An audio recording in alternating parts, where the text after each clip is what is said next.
was a windy morning and the day started as quite disappointing for us. We were driving towards balloon departure point. Our balloon ride was pre-booked with Namib Sky.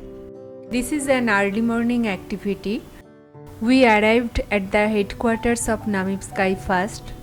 On our arrival, we were warmly greeted and checked in. There were tea, coffee and some light snacks while we underwent a thorough safety briefing.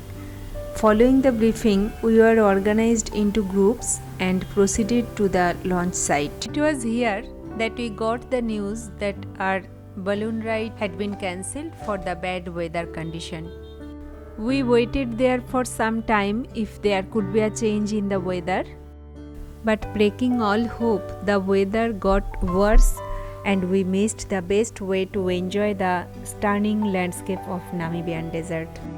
If you are considering doing the Namib Sky balloon safari, it is recommended that you book the balloon for the first day as it can be cancelled due to unpredictable winds and safety concerns, which apparently is not unusual here. Then you can rebook for the next day. We were not able to reschedule our balloon ride as it was our last day here. This cancellation comes from the aviation authority and we got a refund of the amount. Then came back to the hotel and after breakfast left for the Swakopmund, a city on the coast of western Namibia.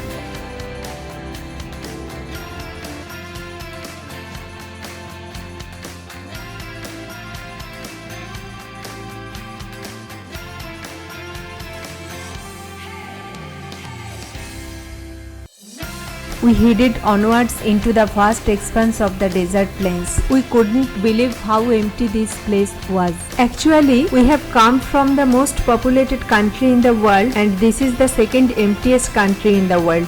Sometimes we were driving for hours without passing any cars. We travelled across the Tropic of Capricorn and made a stop here. After a brief photo stop, we continued travelling on to Namibia's Atlantic coast, Walvis Bay and Swakopmund. We travelled through Kusep Pass on our way to Walvis Bay. Beautiful scenery, a bit of ups and downs curvy road. We loved the drive. It truly felt like being on another planet. Wonderful landscape. Just beware of aggressive drivers speeding up too much because cutting corners and lifting stones are there. We did have a quick stop here on the way through to take some photos. After the flat landscape, it's a quite dramatic change of scenery going through the pass.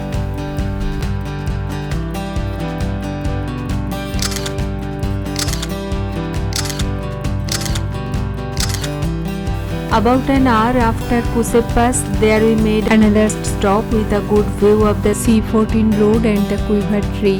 That's also worth a quick stop.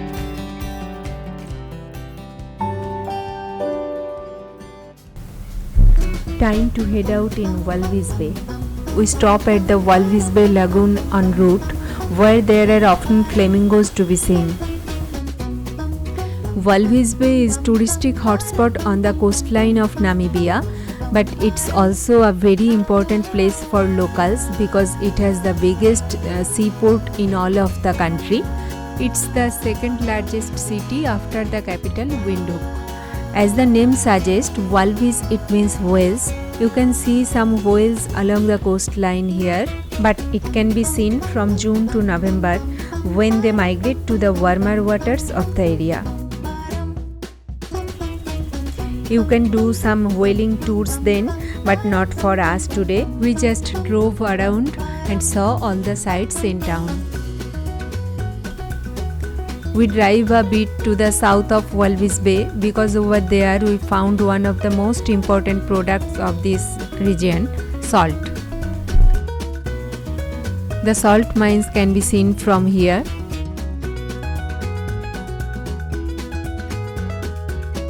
I wanted to visit Walvis Bay because I wanted to see the flamingos. This area is called the Flamingo Lagoon. Witness the breathtaking lagoons filled with flamingos and the other birds.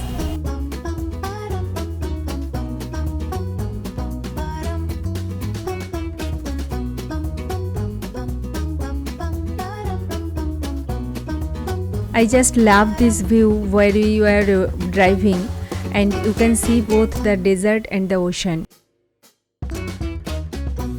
Walvis Bay, where the desert meets the sea. We didn't stay here, just had a little look around on the way to Swakopmund. We drove around and found the overall place, enjoyed the flamingos, then we went on to Swakopmund. We were passing by the beautiful houses along the seaside road in Walvis Bay. From Walvis Bay, we drove about half an hour to the north through the most beautiful desert with views of the deep blue ocean towards Swakopmund. Swakopmund is a popular coastal town in Namibia. It is located where the Swakop River empties into the Atlantic Ocean, 20 miles north of Walvis Bay.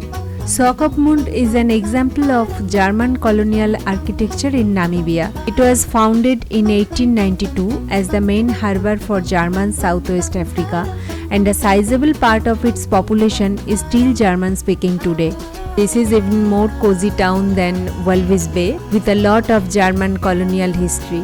I will show you the town, and Swakopmund actually in German means the mouth of the river Swakop. German-style architecture gives the city an atmosphere similar to that of a traditional German town.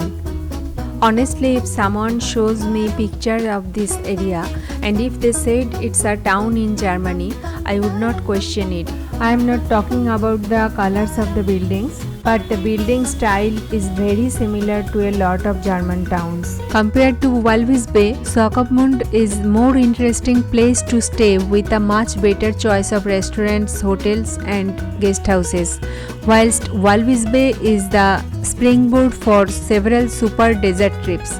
Holidays to Namibia usually include a visit to this part of the coast. Right in front of us is the State House. Beside the lighthouse is the very important landmark in Swakopmund. There are many activities in Walvis Bay and Swakopmund that we couldn't do due to our busy schedule. You can do those activities by researching them in advance. We continue the drive through this small town. This is Herero Market, the craft market in Swakopmund.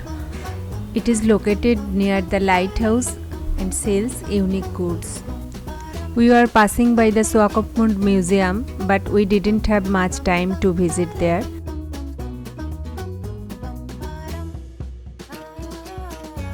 Swakopmund is one of the big coastal cities in Namibia. This city was very interesting. Some parts look exactly like a town or city you would find in Germany. Then some parts is like California in US. I did expect Swakopmund or Namibia in general to have German influences because Germany colonized Namibia. So yeah, German buildings here and there make sense. Swakopmund gets a lot of sandstorms and apparently they do cause a lot of damages to the buildings. In spite of that, the houses here are very shiny and well maintained. We can appreciate how maintained and well organized it looks like. It's so clean. I think Namibians are in general very clean people. Even in Windhoek, the capital city, it was just as clean as this town.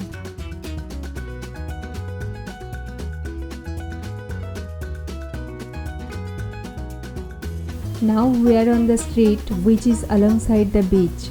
I think these are a mixture of residential homes and businesses.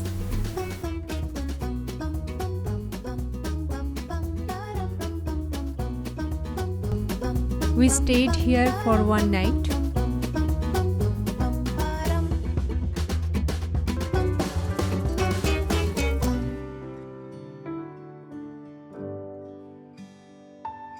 The place is good, easy to find and just a walking distance to the beach. Friendly accommodating staff. They helped us with dinner reservation in a popular restaurant here. But there is no elevators, so depending on the room, you may have to take the luggage over some stairs.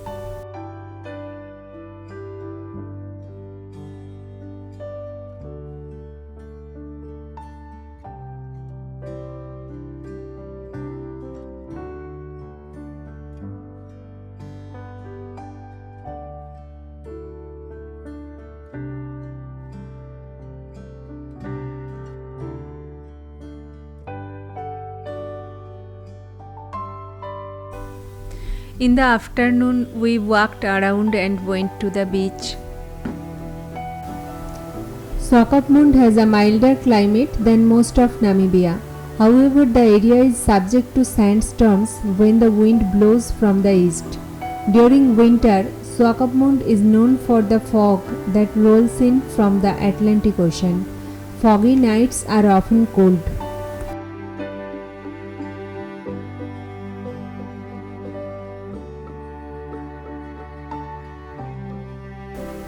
You wouldn't think the city is on a desert if you didn't know it is situated at the edge of the Namib Desert. The Namib Desert is a coastal desert in the west of Namibia, southern part of Angola and northwest part of South Africa. I know what are you thinking. How is it a desert if it's so green? Well, the plants here can withstand high sand radiation and don't need a lot of water. And this area is very close to the ocean. Most likely they are irrigating the plants with the ocean water. I am guessing the water would have to go through a desalination process because Atlantic Ocean has salt water. A lot of activities you can do in Swakopmund. You can go to the museum, you can do camel ride, you can go Cape Cross for the seals and so on. As per our booking, we reached the restaurant by 7 pm. Beautiful location restaurant at the end of the jetty on the Atlantic Ocean. Firstly, walked along the jetty to reach the jetty restaurant was an experience in itself. The crashing waves and beautiful scenery added to the magic.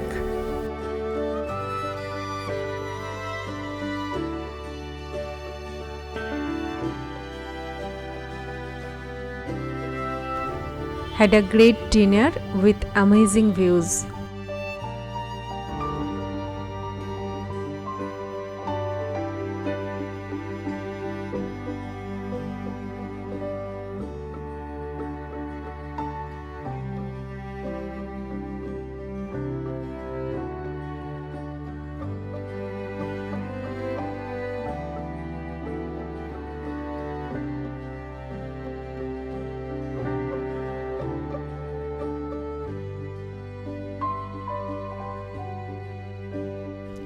Would highly recommend this restaurant for good seafood and the stunning location on Atlantic Ocean.